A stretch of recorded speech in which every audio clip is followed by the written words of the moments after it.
నూలు నూలులో శతాబ్దాల గౌరవం, పట్టు పరంపరకు ప్రతీక, సంప్రదాయానికి శాశ్వత చిరునామా సఖీ. ఆంధ్రప్రదేశ్లో మరో గ్రీన్ ఫీల్డ్ హైవే పనులు ప్రారంభం కాబోతున్నాయి. ఆల్రెడీ కేంద్ర ప్రభుత్వం ఇచ్చినటువంటి అనుమతుల మేరకు బహుశా ఈ నెలాఖరులోపు నిర్మాణ సంస్థని ఖరారు చేసేటువంటి అవకాశం ఉంది. పనులు చకచక మొదలవుతాయి. నార్మల్గా గ్రీన్ ఫీల్డ్ హైవేస్ డిస్టెన్స్ని బట్టి టైం డిసైడ్ చేస్తారు కాబట్టి 2-3 ఏళ్లలో ఇది ఆపరేషన్స్లోకి వస్తుంది. మరీ ముఖ్యంగా కోల్కతా చెన్నై అంటే వైజాగ్ చెన్నై కారిడార్ అని చెప్పిన ఇండస్ట్రియల్ కారిడార్ అని ఏదైతే చెప్తున్నామో దాన్ని హైదరాబాద్ బెంగళూరు కారిడార్ని కనెక్ట్ చేయడంలో ఈ కొత్త గ్రీన్ఫీల్డ్ హైవే కీలకమైనటువంటి పాత్ర పోషించబోతుంది. అసలు ఇది ఎక్కడ, రూట్ ఏంటి తెలుసుకునే ప్రయత్నం చేద్దాం మనం. కేంద్ర ప్రభుత్వం ఇచ్చినటువంటి అనుమతుల మేరకు ఇప్పుడు ఇది ఆల్రెడీ అనుమతులు ఇచ్చింది. ఫైనల్గా బిడ్డింగ్ ప్రాసెస్ కూడా కంప్లీట్ అవుతుంది. ఈ నెలాఖరులో టెండర్స్ ఫిల్ చేస్తారు. అందుకే పనులు మొదలవుతాయి అని చెప్తున్నాను నేను.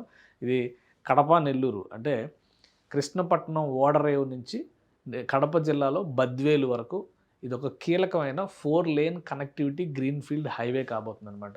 సో దానికి సంబంధించిన డీటెయిల్స్ ఒకసారి చూద్దాం. కేంద్ర ప్రభుత్వ సహకారంతో ఇది 4 లైన్ల గ్రీన్ఫీల్డ్ హైవే. ఈ ప్రాజెక్ట్ స్పెషాలిటీ అది నెల్లూరు జిల్లాలోని కృష్ణపట్నం నుంచి కడప జిల్లా బద్వేలు వరకు రీజనల్ డెవలప్మెంట్కి ప్రోత్సాహం ఇచ్చే రీతిలో inter connectivity, national highways connectivities కోసం వేస్తున్నటువంటి రహదారి అనమాట. ఇది కూడా ఒక జాతీయ రహదారిలో భాగం ఉంది. NHAI టెండర్స్ని పిలిచింది. ఈ నెలాఖరులో టెండర్స్ ఓపెన్ చేయబోతున్నారు.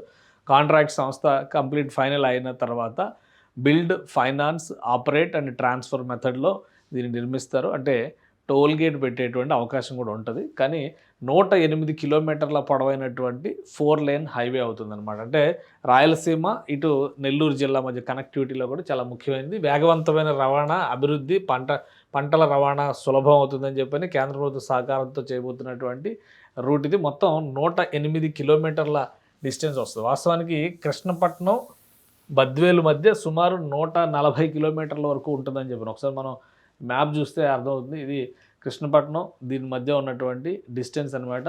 143 కిలోమీటర్లు ఒక రూటు, 148 కిలోమీటర్లు మరొక రూటు. యావరేజ్గా 3 గంటల ప్రయాణం, 3 నుంచి 3.5 గంటల ప్రయాణం జరుగుతుంది. ఇది ఇప్పుడు ప్రజెంట్ గూగుల్ మ్యాప్ చూపిస్తున్నటువంటి రూట్.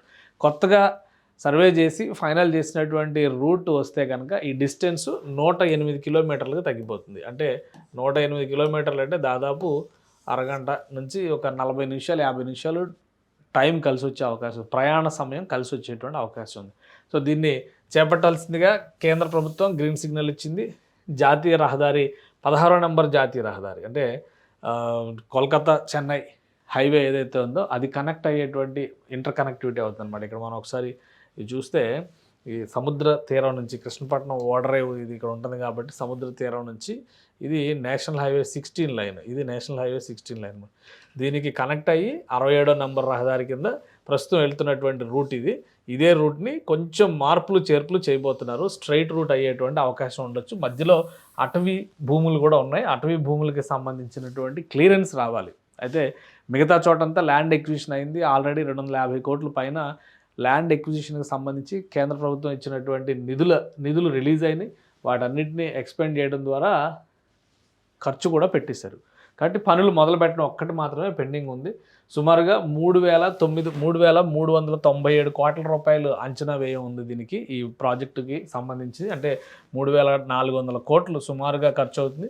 6 నెలల్లో నిర్మాణ ప్రక్రియను పూర్తి స్థాయిలో వెళ్తుంది. అంటే బిడ్డింగ్ క్లోజ్ అయిన తర్వాత మళ్ళీ ప్రీ వర్క్ ప్రాసెస్ కొంత ఉంటుంది, అదంతా కంప్లీట్ చేసుకోవడం ఉంటుంది. ఈ 6 నెలల్లోనే అటవీ భూములకు సంబంధించి మధ్యలో అటవీ శాఖ అనుమతుల కోసం పెండింగ్లో ఉందన్నమాట. అక్కడ వన్యప్రాణులు తిరిగేటువంటి ప్రదేశం ఉంది కాబట్టి అక్కడ పర్మిషన్ కోసం పెట్టి ఈలోపు ఈ 6 నెలల్లో ఆ పర్మిషన్ కూడా వచ్చేసేటువంటి అవకాశం ఉంది. సో అనుసంధానం వల్ల కలిగేటువంటి ప్రయోజనం ఏంటంటే ప్రయాణ దూరం 142 కిలోమీటర్ల నుంచి 108.13 కిలోమీటర్లకు తగ్గుతుంది. 34 కిలోమీటర్ల దూరం సుమారు 1 గంట సమయం ఆదా అయ్యేటువంటి అవకాశం ఉందన్నమాట. ఇది design, build, finance, operate and transfer విధానంలో దీన్ని నిర్మిస్తున్నారనమాట. DBFOT అని చెప్పని అంటారు. ఆ మెథడ్లో చేస్తున్నారు.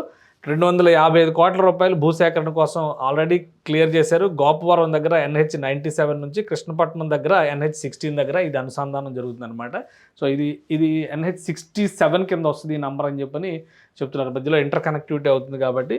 సో ఇది మొత్తం అడ్వాన్స్డ్ టెక్నాలజీతో నిర్మాణ ప్రక్రియను కూడా అడ్వాన్స్డ్ టెక్నాలజీతో చేయాలి. వీలైనంత వేగంగా పూర్తి చేయాలి. బహుశా 3 ఏళ్ల లోపు ఈ 108 కిలోమీటర్ల స్ట్రెచ్ని కంప్లీట్ చేయడం ద్వారా ఈ మధ్య అంటే రాష్ట్ర ప్రభుత్వం తీసుకున్నటువంటి టాప్ ప్రయారిటీ అంశాల్లో మరొకటి ఏంటంటే ఇండస్ట్రియల్ క్లస్టర్స్ డెవలప్మెంట్, ముఖ్యంగా రాయలసీమ ప్రాంతంలో ఎక్కువ ఈ వ్యవస్థలు పరిశ్రమలు ఏర్పాటు కాబోతున్నాయి, పారిశ్రామిక వాడలు ఏర్పాటు కాబోతున్నాయి. వాటికి ఇది చాలా ఊతమిచ్చేటువంటి ప్రాజెక్ట్ అవుతుందని చెప్పని రాష్ట్ర ప్రభుత్వం కూడా భావిస్తుంది. సో ఒక వారం నుంచి 10 రోజుల్లో ఆపరేటర్ ఎవరవుతారు, నిర్మాణదారు ఎవరవుతారు అనేది తేలిపోతుంది. ఆ తర్వాత 6 నెలల లోపే పనులు ప్రారంభించే దిశగా అడుగులు ముందుకు పడుతున్నాయి.